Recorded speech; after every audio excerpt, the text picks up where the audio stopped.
Bismillahirrahmanirrahim. Assalamu alaikum everyone. I hope that you people are doing well. Today I'm going to discuss with you a very interesting topic, and that is the starting topic in order to understand retailing or retail management. That is what we are going to discuss for the whole semester. Retailing. If you want to understand the term retailing, by the way, the topic today is introduction to retailing, or the basics of retailing, or the as your book says, introduction to the world of retailing. I will be covering this topic from the book of Levy, Wetz and Graval, Retailing Management. When we talk about retailing, let's talk about retailing first. What is the first thing that comes in your mind? When you talk about retailing, the first thing that comes in our mind is one P of marketing, and that P of marketing is called placing or distribution, also commonly called distribution. So when we talk about retailing, we are thinking in terms of placing or distribution. What was distribution? What is the distribution definition that I gave you? Let's have a quick definition again, easy definition.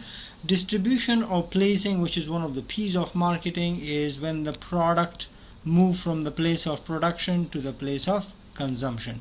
This is the place of production, this is the place of consumption. So as the product moves from the place of production to the place of consumption, there are so many entities involved to help you take the product from producer to ultimate consumer. Now the common ones are wholesaler and retailer. So retailer is one of the channel members. A retailer is a person, an organization, an entity that helps, that facilitates to move the product from producer and deliver it to the customer or consumer. Now we already know about the difference between customer and consumer, and I don't want to go in detail of that right now, but I will add one more term to consumer, and that is what? That is called ultimate consumer. Ultimate consumer, or we also call it final user or final consumer. Now ultimate consumer or final consumer are those people who finally use the product, who normally use the product and the product comes to its end. Customer is a person who buys. So we will be using the term more interchangeably. We will be using the word customer and consumer, and we should mean that we are talking about retailer moving the product from producer to the place of consumption. So the place of consumption is there. So retailer are those people, those organizations, those entities that facilitates or help move the product from producer to consumer. Now whenever ing is added in marketing terms, I told you, whenever we see ing, what does it mean? It means that we are referring to a process. So what process are we talking about? We are talking about the process of retail. What is retail and what is retailer? Retailer is a person, retail is a place. Yeah, retail is a place. Retailer is a person who helps to do retailing, and retailing is the process. So you can see that in one word we have so many terms embedded inside. We have retail, we have retailing, we have retailer, and I hope that you understood these terms. Now let's check the meaning of retailing and retailer. I've already explained in the beginning when I started that retailing is the process. So when we talk about retailing, we are referring to the process. Don't forget that. So retailing is what? According to your book, a set of business activities that adds value. Now these are important terms that you have to understand. To product and services sold to consumer for their personal or family use. So one of the thing is clear from the definition. It means that it is the set of activities. It means it's not only one thing, so many activities are involved, and that's what the chapter talks about. It's a process. The process of what? It is the process of adding value. This is very important, right? The process of adding value. So retailing is the process of adding value. Value addition process we call it. What do you mean by value addition? In simple words, value addition means that making the product more important for the customers. Value means importance. You remember I told you, right? Value means importance. So adding more importance to the product, adding more importance to the services, adding more importance to the whole package that you're receiving. For what purpose? You're receiving it for personal and family use. That's another important thing that you have to keep in mind. So what is retailing? It's the process. These are the set of activities. What activities? That helps to add value to the products or service sold to consumer for personal use. What does it mean, personal use? It means that there is another type of use as well. What is that other type of use? We call it business use. So retailing is normally not for business use. Business users? So business users? No, it's not retailing. What is it? Personal use. Personal use. It means that we have two types of products. You remember we discussed in the product? I have some videos on the product. Please go and check those videos. It says that the product can be classified into consumer products and business products. So consumer products. Consumer products are those products which are purchased for personal use. Business products, on the other hand, are those products which are purchased for further processing. So retailers or retailing is the process where the value addition takes place. For what purpose? For the purpose of making the product available for personal use. So you are a retailer if you are selling the product to the ultimate consumers, not to the business users. Because if you sell the product to the business users, what do the business users do? The business users buy business products, it can be any product, and they don't use it for personal use or family use. What do they do with it? What do you think? What do they do with it? They do business with it. So they sell it further for earning more profit. I hope that you're clear. A very interesting definition, an easy definition. Retailing is the process of value addition. So it can be a very good definition as well. What is retailing? It's the process of value addition. Retailing is the set of business activities that adds value to the product and services sold to consumers for personal or family use. Now when we go and check the word retail, the word retail is actually derived from a French word retailer, and the meaning of that word is piece of. Let me write it here. It can be what? Retail or retailer. It means cut a piece,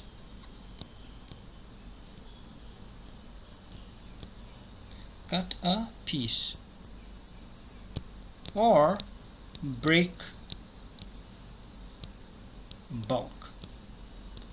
Don't forget these, we'll discuss these two in a while, right? So breaking, cutting a piece, it means that making it into small pieces, or breaking the bulk. If you receive in large quantity, you divide into small quantity. This is one of the functions. We'll discuss it in a while in the coming slides. So retailing is the process, the set of activities that adds value to the product, the value addition process. A retailer, as I told you, retailer, we're talking about a person, we're talking about an organization, we're talking about a business, we're talking about an entity that sell products to the final consumer for personal for personal or family use, which means that retailer is a person, a business, an organization that sells consumer products. It's very interesting. Retailer is a person, a business, an organization, an entity that sells product. What type of products? Consumer products. And what do you mean by consumer products? I'm going to ask you. What do you mean by consumer products? I have a lot of videos on the consumer products. We have different types of consumer products. I'm going to ask you that. Get yourself ready for that, okay? Or you can tell me in the comments if you're watching that video on another platform. Now, what could be the examples of retailers? Who are the retailers around us? Now, the common one, if you look at the slide here, some of the ones that are famous and that we know, even here in Malaysia, we have Amazon, that is a very famous one. Everybody knows about it. We have, I think, Wendy's. We have Outfitters. We have Avon. We have Jesco. We have Tesco. and so on and so forth. These are some of the retailers. Now there is another important thing. Well, I told you about Jesco and Tesco, or we have another one which is called Big. Yeah, now. So these ones are the one who are selling the products not only to the final consumer for personal or family use, but they also sell products to the businesses. So you can go to a Tesco and buy a single bottle of water, and you can also go to the Tesco to buy 3, 4, 5, 10 cartons of bottles of water. The 5 or 10 cartons or packs of bottles of water that you're buying, you may not buy it for your personal use. Rather, you go and put it in your store, you put it in your kiosk so that you can sell it further and make more money. So you can see that the same retailer is selling the product to the consumer for personal use, and the same retailer Tesco is selling the product to the people for business use. What does it mean? It means that the same retailer is a firm. What type of firm? That perform the functions of both retailer and wholesaler, because retailers by definition will sell the product to the final users for personal or family use, but wholesaler on the other hand are the people who buy in large quantity, and they usually would not sell the product to the consumers for personal use. Rather, they will sell the products to the consumer for further business purposes. So they buy in large quantity, they sell in large quantity. They sell to who? They sell to the retailers. And I told you the diagram, remember, producer to consumer link, and there are people. I just drew that in the last part as well. We have wholesaler and we have retailers. So wholesaler buy from producer in large quantity, and wholesalers sell to the retailer in large quantity. Who are wholesaler? Business entities. Who are retailer? Business entities. And then the retailer sell it to the consumer. But if a retailer is the one who perform the function of wholesaler as well, we call it wholesaler retailer. And those wholesaler retailer sell the products to the consumer for personal use and also sell the products to the business users. Very, very interesting, right? And some of the examples are in front of you. Like we have Home Depot, we have Office Depot, we have different airlines, different companies, and the good example I gave you here was Tesco, Jesco, and Aeon Big, that they sell the product not only to the consumer for family use but also to the people for further business purposes. Now, we discussed in the definition that retailers are a set of business activities that adds value addition, making the product more important. But do you think the retailers add value? How do the retailers add value? If you look at the price, the prices, then you see that the retailers add a significant upward pressure on the price. For example, let's talk about a box of cookies or a box of crackers or any grocery item. Suppose a pack of biscuits are normally produced by the manufacturer at the price of $1. But we go to the shopping malls to a retailer and we buy it at $2. What does it mean? Do they add value? Retailers add significant to the prices. Then why not to buy directly from manufacturer? Does it mean that the grocery stores are very profitable? These are some of the questions. What do you think? Tell me about it. Retailers add significantly to the prices consumers face. Correct? But don't you think that they make it convenient for us to buy the product as well? We have to go and search for the products in different stores, different type of products, if the retailers were not there. Suppose I want to buy 3 different items. I want to buy milk, I want to buy bread, and I want to buy, for example, anything, veggies. Now for milk, I have to go to a different manufacturer. For bread, I have to go to a different manufacturer. For veggies, I have to go to a different manufacturer. Now, don't you think that now the retailers are there, and one retailer like Jesco, one retailer like Tesco, I just go to one retailer and find all those things in one store. So they do add some upward pressure to the pricing, but then that is very convenient for me to find all those things in one place. It is very easy for me, so I am ready to pay an extra being a consumer if I can find all the necessary items under one roof.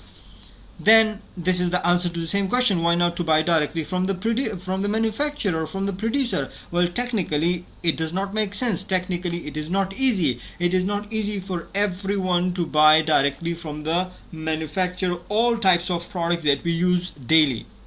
So it may be possible in some items or some products, but in all types of products that we use on daily basis, I don't think it is possible to buy directly from the manufacturer. Now, does it mean that the grocery stores are very profitable? The answer is yes or no. It's a debatable topic. Some grocery stores are very profitable. Some small scale grocery stores may not be profitable. Now the question is, why not to get rid of the middleman? Now, middleman term has been changed long ago. Now we don't call it middleman, we call it intermediary. I told you many times.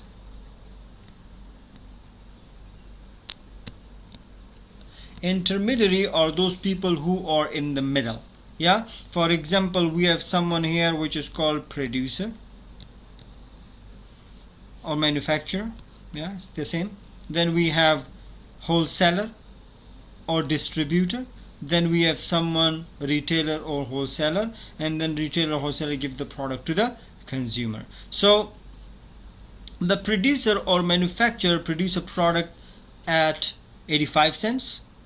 The wholesaler add to it his or her share and makes the product at the price of $1.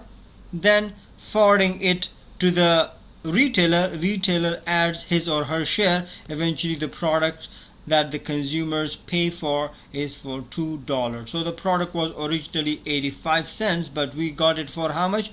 $2. Is it worth it? The answer is not very simple. That depends on the situation, that depends on the type of product, that depends on our own personal situation as well, so the consumer situation as well. At times we pay more because we don't have time. At times we pay more because it's a situation that we have. We call it situational factors in consumer behavior, by the way. So there are so many factors that influence our behavior towards buying a product cheap or expensive. But we cannot get rid of the middlemen. We cannot get rid of the intermediaries in all sort of products. We may be able to get rid of intermediaries in some types of products, but not all types of products. So let's discuss how do the retailers add value. The first one, retailers provide assortment. What does it mean? I explained it just a while ago, that if you want to buy 3 items, milk, bread, and what was the other item? Milk, bread, or any other, chocolates for example, you have to go to different stores to buy it. If there were no retailers, you had to go to different manufacturers to buy it. So but now, since the retailers are there, so we can buy all sort of products at the same time. If I want to buy milk, cereal, and chocolates and bread, I can buy that under one roof in the same retailer. The second one, retailers help to break the bulk. What was the definition I told you? I told you that retailer term or retail term has been taken from a French word retailer, which means cutting of a piece or breaking the bulk. So it is break the bulk. Buy it in quantities that the customers want. I don't want to buy the whole carton of bottle of waters. Rather, I want to buy one bottle of water.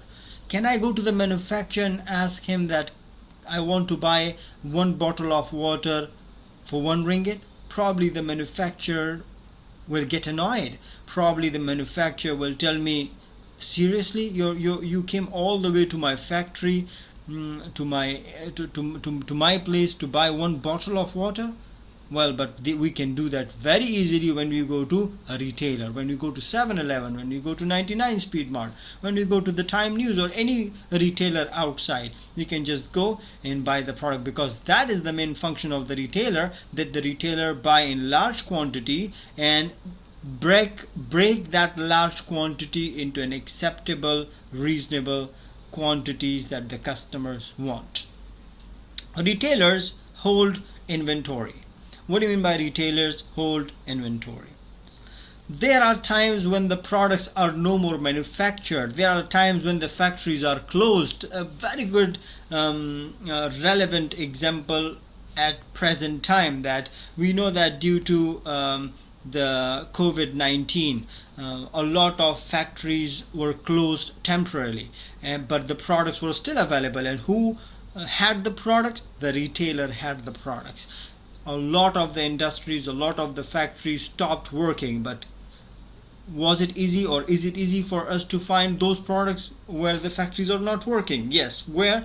With the retailer. Why? Because the retailer holds the inventory for you, so we can buy at a convenient time, at a convenient place, whenever is appropriate for us. And the last one is because retailers offer you a lot of interesting services. Retailers offer you services from as simple service as putting the product in a plastic bag for you to more complicated processes like providing you credit card facility, debit card facility, providing you reserving the products for you, the layaways.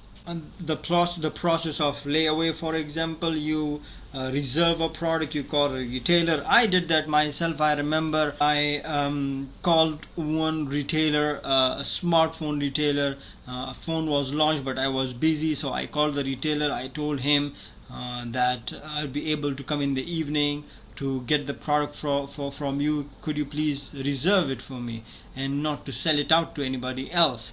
And the person actually reserved it for me with my name written on it. In the evening when I went there, they had the product there. I first went inside as a normal customer and asked around about the product, and they said the product is already sold out. But then I told them that I'm the one who called you. Then they said, okay, for you I have a reserved product. So you can see that these are the functions, these are the services, these are some of the services. There are so many services, the list of services that the retailers provide to you. You will study that inshallah soon. Now in a supply chain, what does the retailer do? Supply chain, right? So producer, consumer, there are some people behind it as well. The whole process is called supply chain. Supply chain, SC commonly called. In the supply chain, what is the role of the retailer? The simple answer is retailer links the manufacturers to the consumers. So retailer is the final link. Retailers are here. The final link between the consumer and the rest of all the people. Yeah, retailers help to link people in the supply chain. Specifically, the retailers help to connect you with the producer. How many of you have personally visited or met the manufacturer of Pepsi or Coke? None of us. But have you heard of them? Have you had them? Yes, a lot of the time. With the help of who? With the help of retailers. So they are the very nice link. So the rest is supply chain. Supply chain, as I mentioned to you, the complete link that we have to facilitate the production and the processing of the product, the movement of product before it was produced, the raw material provider, the supplier to producer, the supplier to the producer to the wholesaler, to the agent, to the retailer, to the consumer. This whole process is called supply chain, when the product is ultimately delivered to the final consumer. Wholesaler we just discussed are the people or the businesses.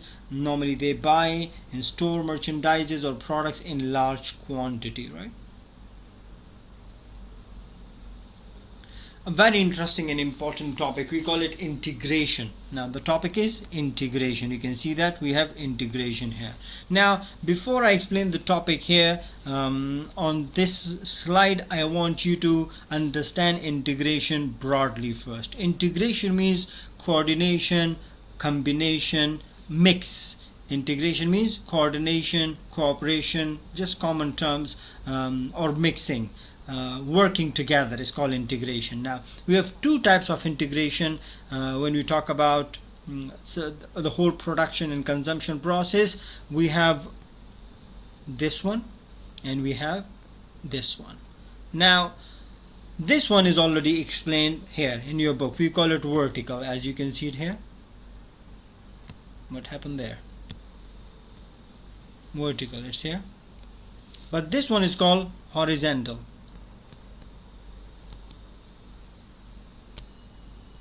Horizontal integration.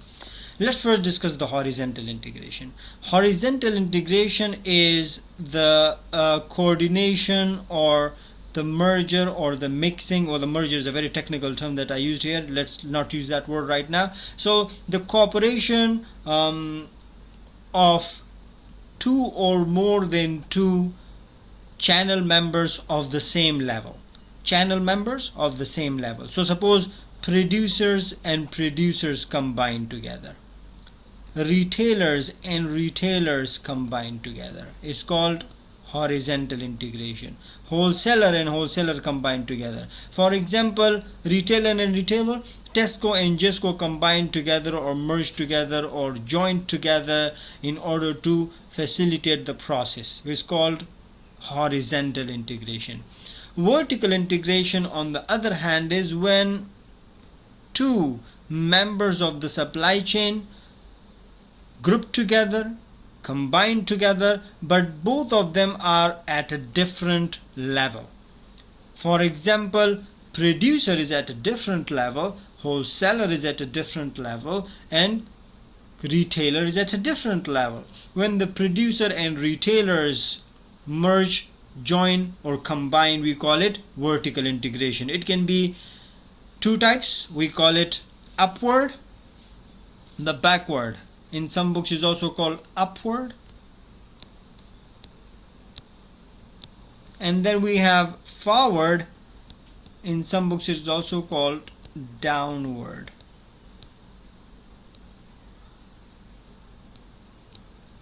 Now in the upward, what is the upward? The retailers perform some activities. This is the retailer, right? The retailer perform, let me draw it here for you to understand it clearly. So this is the process, supply chain. I told you there are people here, supplier, say supplier to producer to consumer. We have wholesaler, we have retailers. So say when the retailer go and perform some activities of the wholesaler, or the wholesaler go and perform some activities of the producer or the supplier, we call it upward or backward integration. Forward integration is the opposite of that, when the manufacturer or the wholesaler perform the activities of the retailers, or the producer perform the activities of the wholesaler. Example of that would be when a big wholesaler perform the activities of retailer as well. So Tesco, for example, is a wholesaler, and he or she, the Tesco itself, the company, performs the activities of a retailer as well. That is called forward integration. Now, as I mentioned, large retailers do both wholesaling and retailing. So large retailers undertakes the performance of the activities of the wholesalers as well. The common distribution channels look like that. I drew it many times. I call it a producer or a manufacturer, and I always draw this line when explaining things, and I do something like that. And these people are here. We have wholesaler, and we have retailer, and we have consumer. You already know about it. Retailing or retailers generally, or the channel of distribution, is significantly different in different countries, because of so many factors, because of the availability of facilities, because of the ports available. I'm talking about international business here. Say some countries have only dry ports, some countries have only seaports, some countries have airports. So the dry ports, the seaports, and the airports availability. Apart from that, so many other factors are there. They have just compared two countries, the United States and China, when it comes to the way retailing looks around the globe. So the nature of retailing in both these countries are different. You can see that United States have a greater retail density. United States, this particular about United States, by the way, has the greatest concentration of large retail firms, large enough to operate their own warehouses, eliminating the wholesaler. So we have huge retailers in the United States or in some of the European countries where they do not want a wholesaler. But look at China. We have very small stores. You can see that, right? A very small store here, a very small store here. This retailer would definitely need some other entity to provide products, and this retailer may not have sufficient warehousing facilities. So this is a small store somewhere in Chinatown, for example, and they want someone else to do that. So they would need wholesaling, whereas in the United States, the example is given of some of the huge shopping malls, those huge retailers, that they have their own facilities. So the combination of large stores and large firms result in very efficient distribution system. Well, again, it's a debatable topic. In some countries we have this structure. We see that in our countries as well. You go to Pakistan, you go to Bangladesh, you go to India, you go to a lot of these countries, you find exactly these kind of stores, and they have a very good system of distribution. The products are readily available. Yes, it puts some pressure on the price, but still it is available. So the comparison of China and United States. Now, let's discuss the significance of retailing to the economy and to the society. So what are the social and the economic benefits of the retailing, generally speaking? So they have given the example of United States, but the story is more or less the same.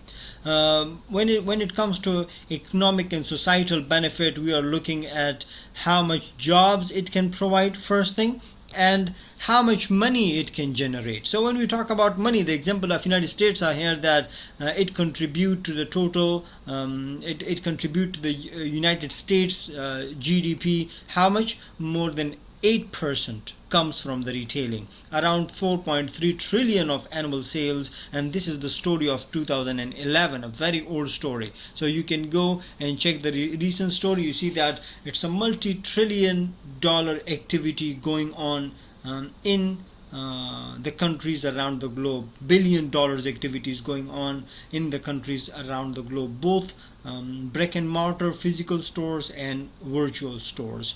Then retailing also provide a lot of employment opportunities for the people. There are people who are working in retail outlets, companies. An example of Walmart, I will give you example of Amazon. I will give you that they have hundreds and thousands of employees working there. So not only that, we're talking about sales of some of the retailers. If you go and check the examples, you will see that companies like Walmart, the biggest retailer in the world, have sales more than the amount that they accumulate from sales is more than some of the countries' total GDP. You can see that one retailer like Walmart can have a significant impact and contribution in the economy or the economic welfare.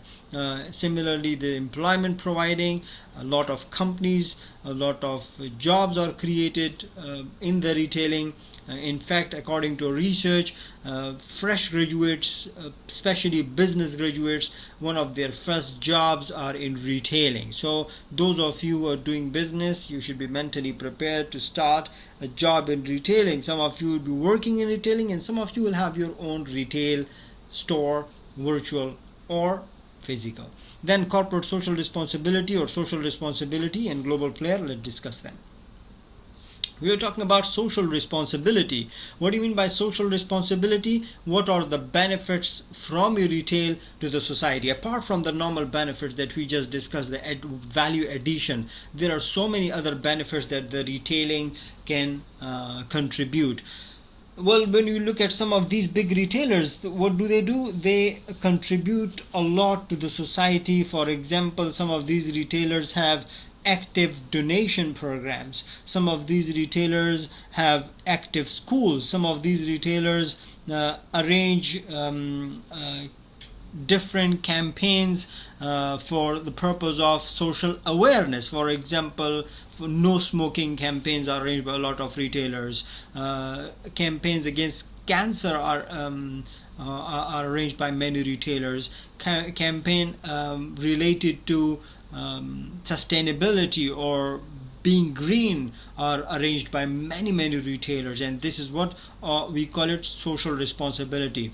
I remember reading about Jesco, Eon Jesco. I'm not marketing them, but that came in front of me, and I'm sure that the story is more or less the same, in the same category of retailers, that they contribute hundreds and thousands of dollars in planting trees around Malaysia or around the places where they are. So you can see that a lot of companies spend a lot of money in the societal benefit, and we call it corporate social responsibility. When the company voluntarily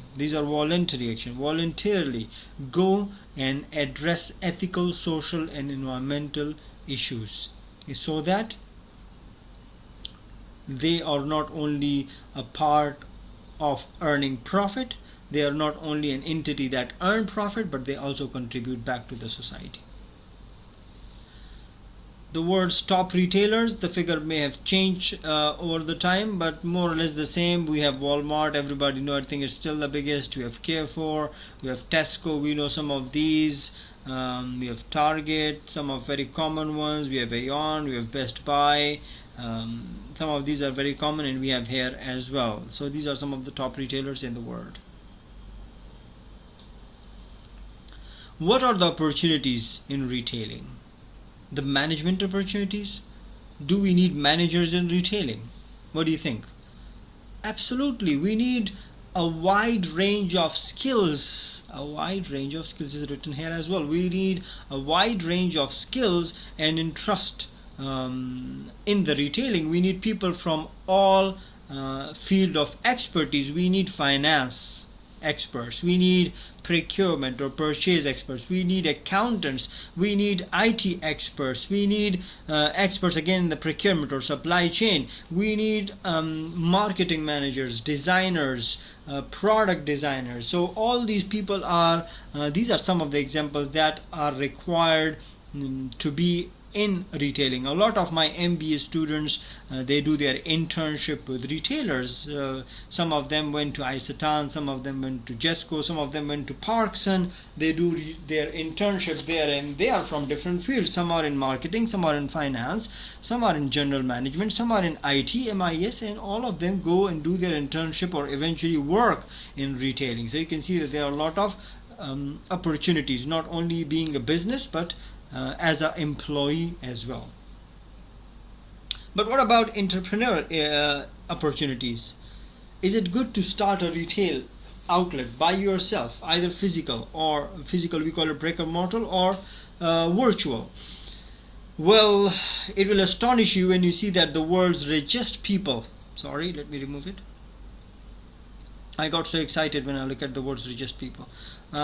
So you can see that the world's richest people are in retailing. Take an example of Forever 21. Well, they already filed for bankruptcy, but anyway, it's a company that has been famous for a while. Forget about that. Look at Jeff Bezos. Everybody know about Jeff Bezos. Every news is talking about Jeff Bezos. They talk about Jeff Bezos because of the lockdown. The company that have improved in business because of the coronavirus. A lot of companies are there, but Amazon is one of the companies that their the income of the Jeff Bezos have doubled. If I'm not wrong, he's, I think, one of the richest person in the world now. So he's a retailer. Take an example of Igor Kampard, the IKEA guy. He's become a everybody know about this guy, right? Why? Because he's a famous guy. The example of Howard, the Starbucks guy. So everybody know about Starbucks. These are all retailers. Yeah. So when you go and check the richest people list, you will find out that most of the richest people are from the retailing business. They are in the retailing business one way or another. Well, the retailing is a very broad term. It includes all type of businesses. It may be retailing of all type of consumer products, business products, and so on and so forth. So the retailers are the richest people. So if you want to get rich, start selling. This is what our book look like, and this is what we are going to cover in the whole semester. We have 4 parts, as you can see. This 1, 2, 3, in 4 parts, and I will try to cover at least two chapters in each part. I'll start with this one, then we'll go to this one, then this one. Probably I will start with retail strategy, that retail locations. Relax, my computer is behaving very excited. Then customer relationship management. We will talk about retail communication mix. We will talk about store management, design, and customer service. So a lot of chapters are inshallah in the queue, and we will discuss them, and I hope you will enjoy them. Strategic versus tactical decisions. How many of you know about the strategic plan and the tactical plan? Can you tell me what is the difference between strategic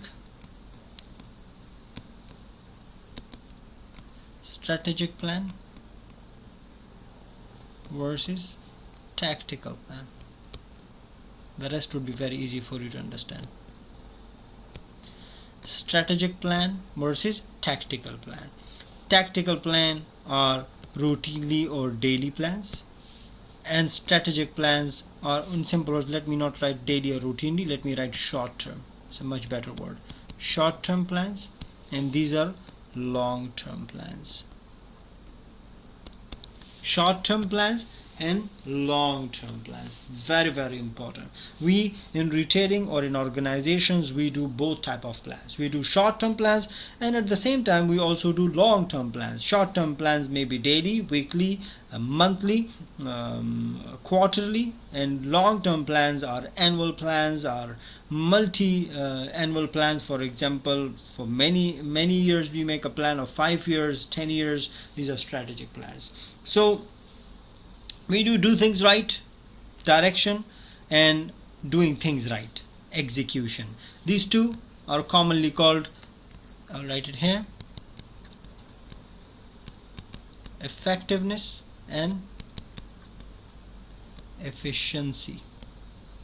What was the definition of management, by the way? The definition of management, we are discussing retailing management or retail management. So management term is there. What is the definition of management? The definition of management is doing things efficiently and effectively. Now, let's move on to the strategic decisions that we normally make. I already told you the strategic decisions or strategic plans are long-term plans. They are long-term. They are made infrequently. They require significant investment, a lot of risks are related to it. So a lot of risk factor, high risk is there, then we have high risk, right? It cannot be reversed easily. So plans like location, where to start your store, can you reverse it easily? If you invest already in buying a store, decorating it, reversing it will cost you a lot of money. It's very risky. Organizational design, information distribution system, customer service, these are all strategic plan. What about tactical plan?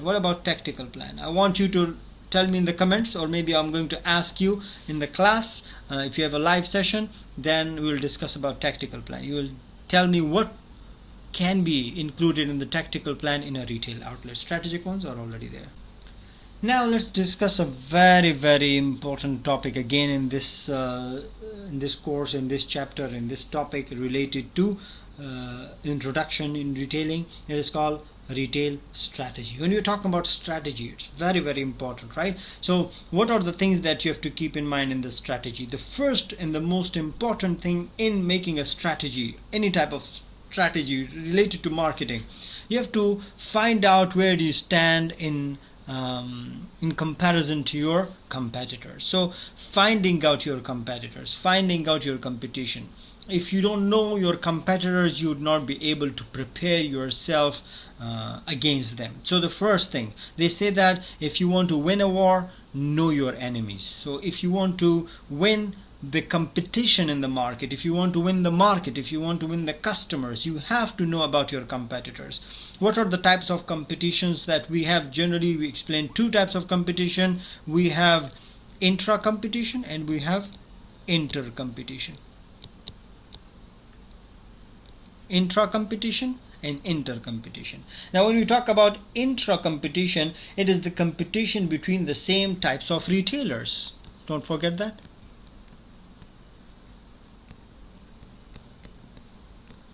Types of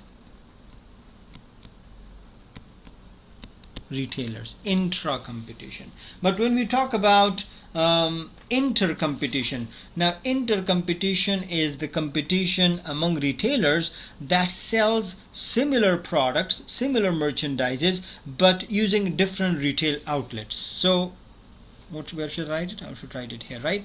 Retail, what type of competition is that? That is the retailers that sell similar product, sell similar products, but different retail format. Very, very important. Different retail format, different retail style. Now, what do you mean by different retail style, different retail format? The example of that would be, for example, the competition between a drugstore and a departmental store.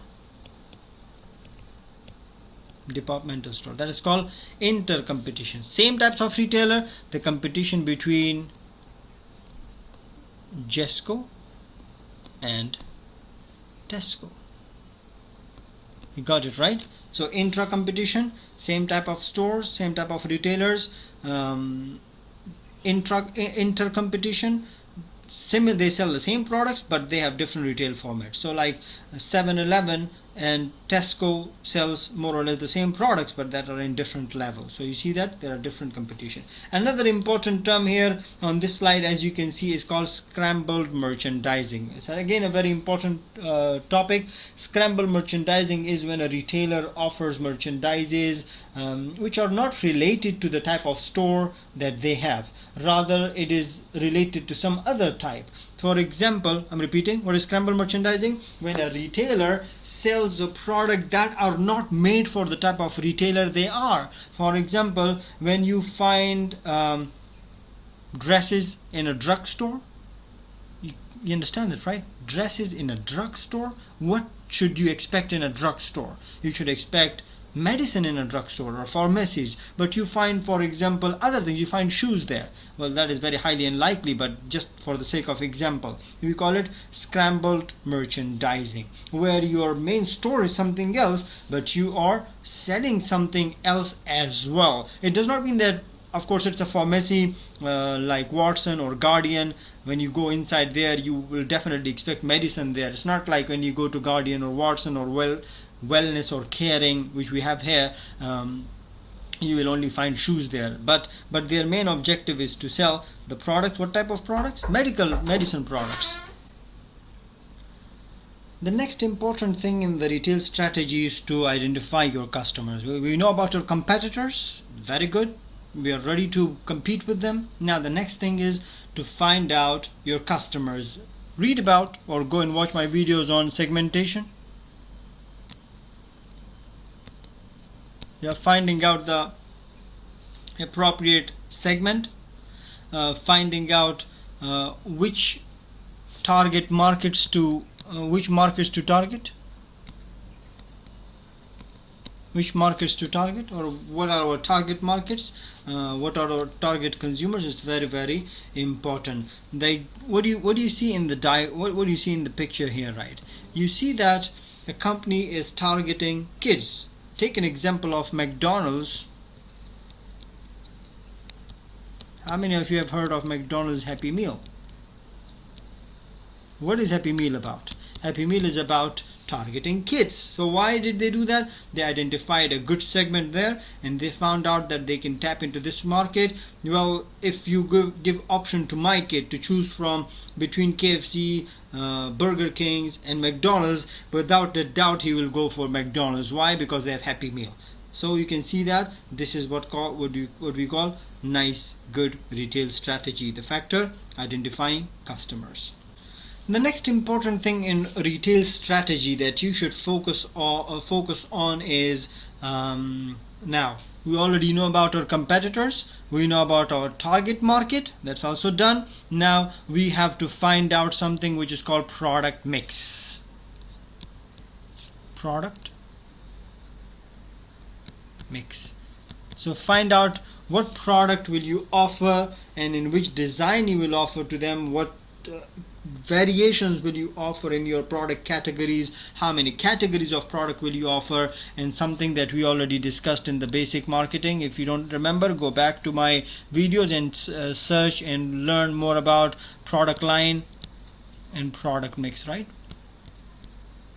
We need to know about this in order to design a nice retail strategy. Then we have to find out our competitive advantage. Now I already told you about that. There are two things. One is called competitive advantage. What is competitive advantage? Competitive advantage is the advantage of one competitor over another competitor. When you have something that you offer to the market that others cannot offer, we call it competitive advantage. But here it's not competitive advantage. Here it is a long-term competitive advantage, and the long-term competitive advantage is commonly called sustainable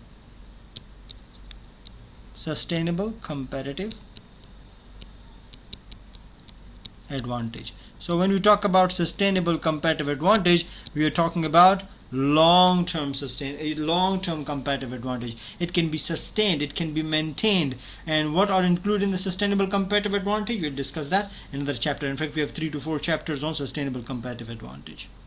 Now let's discuss some of the important variables in retail strategy.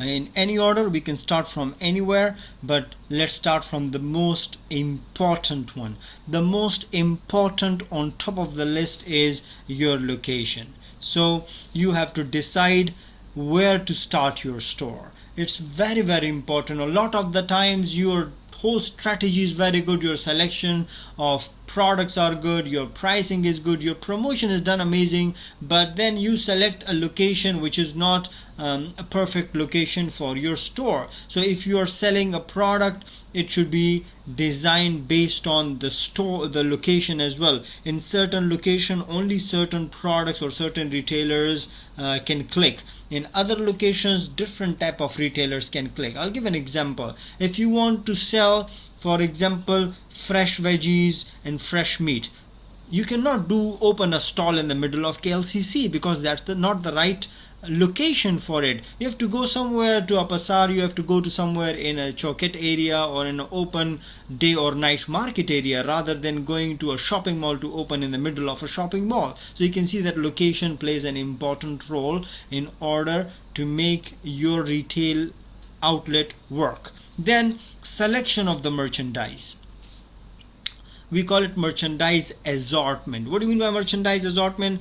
What are the categories of product that you want to put in your store? Again, it is very much related to the type of your store. If your store is a drugstore, you cannot come and sell cars. You cannot sell shoes. You cannot sell dresses, because for that you need a shoe store, you need a garment store, you need a car showroom. So that's why merchandise assortment is very, very important. We have important topics and chapters on these, by the way. Then we have the customer service.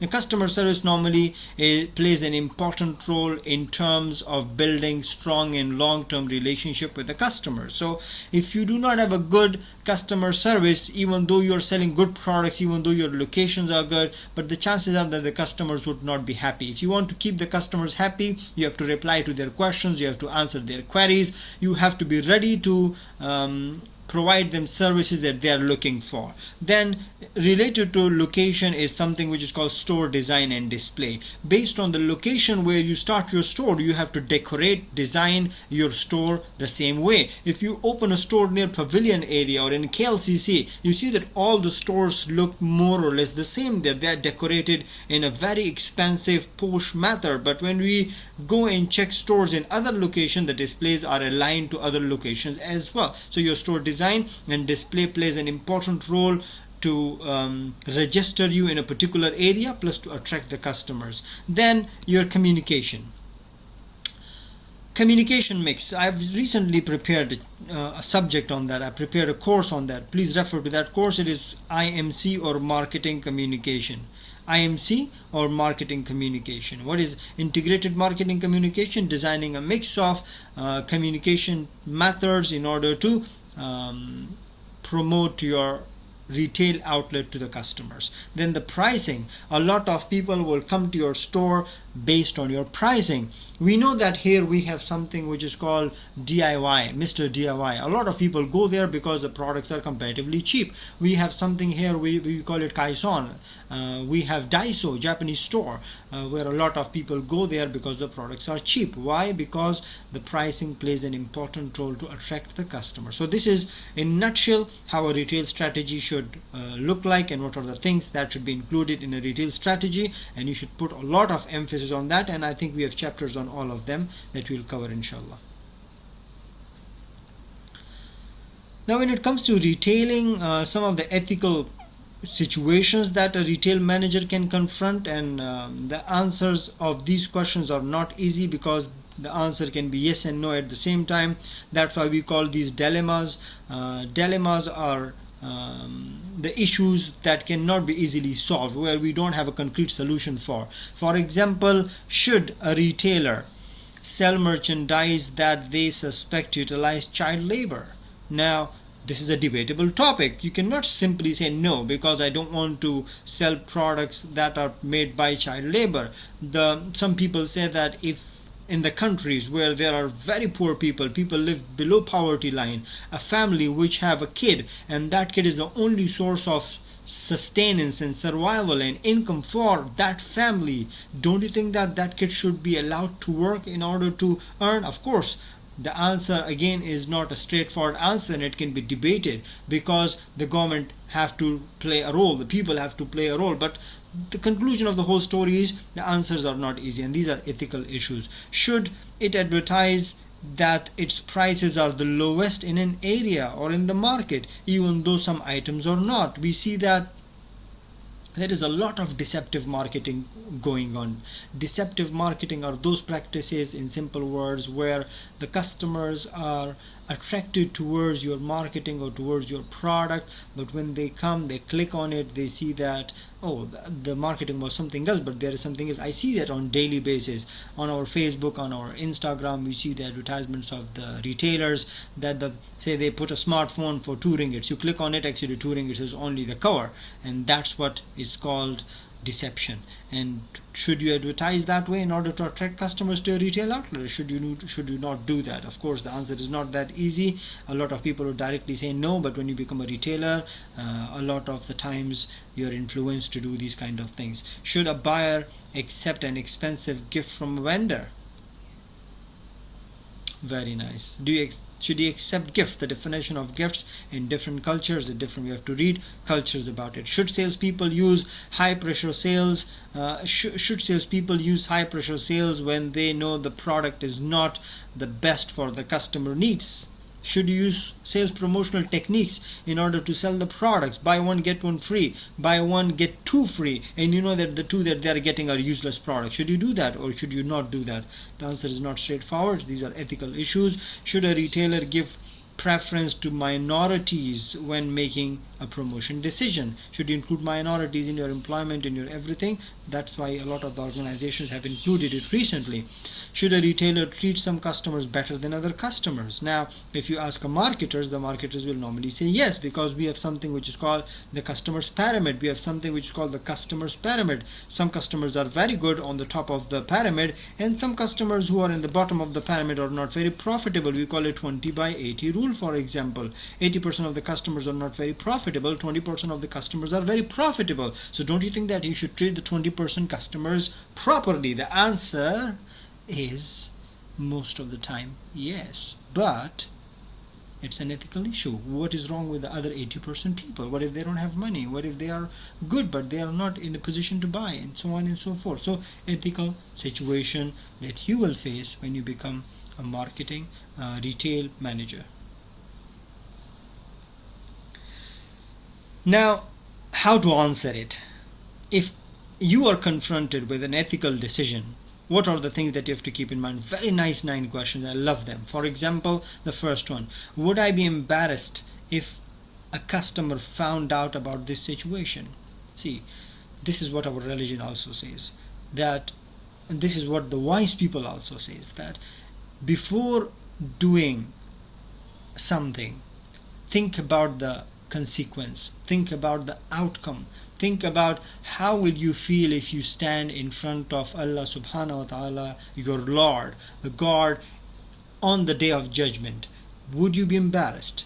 If we people start thinking that way, trust me, we will not do any bad things. Why? Because the problem is that most of the time people do bad things, or we do bad things, is because we do not think about the consequence. What will happen if ABC people come to know about it, if our Lord know about it, if Allah knows about it? So we know we have to answer this question. It will help us take a decision. Would my supervisors disapprove of this behavior? Asking your boss, will your boss approve it? Would most co-workers feel, what will most co-workers feel that this situation is unusual? Would most co-workers feel that this situation is unusual? If they think yes, it is unusual, then of course it is not a good behavior. Am I about to do this because I think I can get away with it? Because nobody's looking at me, because I'm alone, because I can do anything, because I am best in hiding things. You understand what I'm saying? But how can you hide things from Allah, So that's why you have to be very, very careful. Don't start crying in front of me. I'm embedding a little of tazkira inside there. I'm embedding a little of advices inside the topic, but these are very important for us to understand. Would I be upset if a company did this to me? Would my family or friends think less of me if I told them about the engaging in this activity?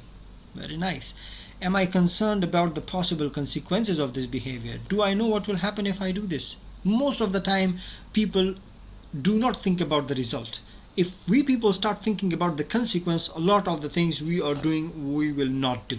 That is for sure. So an advice to all of you, my dear students, before you do something, just for a while, think about the result. Think about the consequence rationally. Then, would I be upset if this behavior activity was publicized in a newspaper or an article? Wow, that's amazing. Would society be worse off if everyone engaged in this behavior activity? What do you think? What will happen to society? These questions will help you take most of the decisions, ethical decisions, properly. So, print it out, paste it on your wall, and read it, memorize it before you take a decision.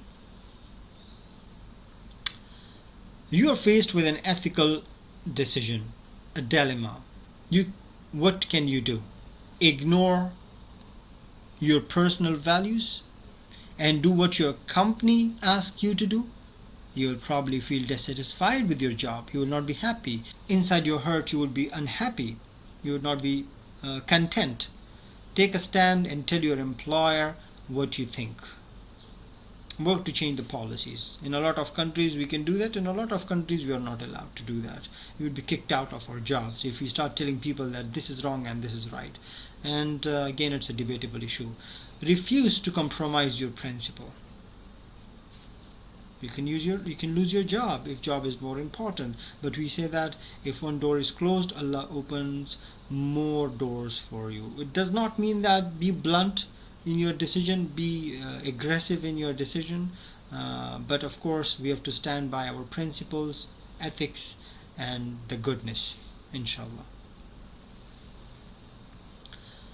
Some of the misconceptions about careers in retailing: people think that when you want to join retailing, you don't need a college degree, and they normally give an example of all those millionaires or billionaires who are the richest people and they are the college dropouts. Well, that's not a very good justification. Education is something which will always repay. Education is something which will always make you think rationally. Education is something which will always make you a better part of the society. So do not look at these people. Do not say that Mark Zuckerberg, Bill Gates, and you name all these people are dropouts and now they are the richest people and they are, well, I always tell people it's not about being rich.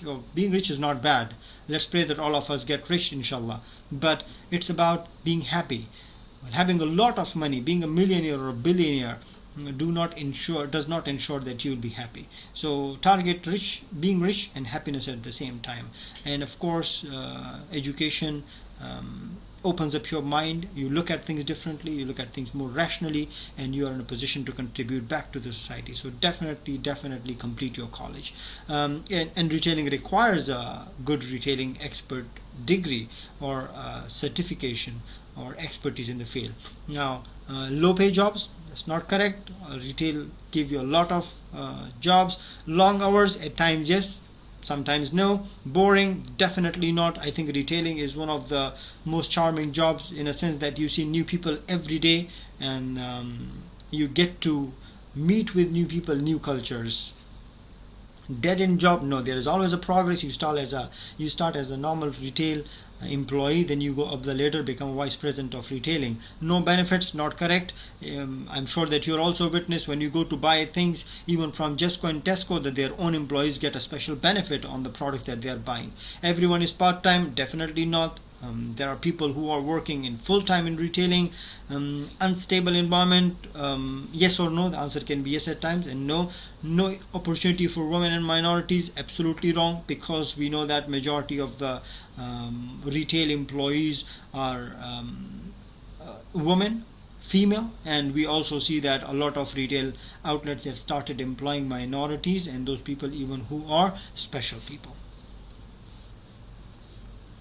Why should you consider retailing? Because it's an entry-level management position. You will start and you will get an idea of so many things when you become a retailer. In your first job, you would be able to manage the profit and loss. If you know how to manage your profit and losses, if you know how to manage your finances, trust me, with limited finances, you can live a very good life and you can live a very happy life. So learning profit and loss and managing your finances, that is an amazing skill that you will acquire when you join retailing. Then you will get more benefits. I told you the same retailer will give you some benefits. Those retailers can send you for a school degree.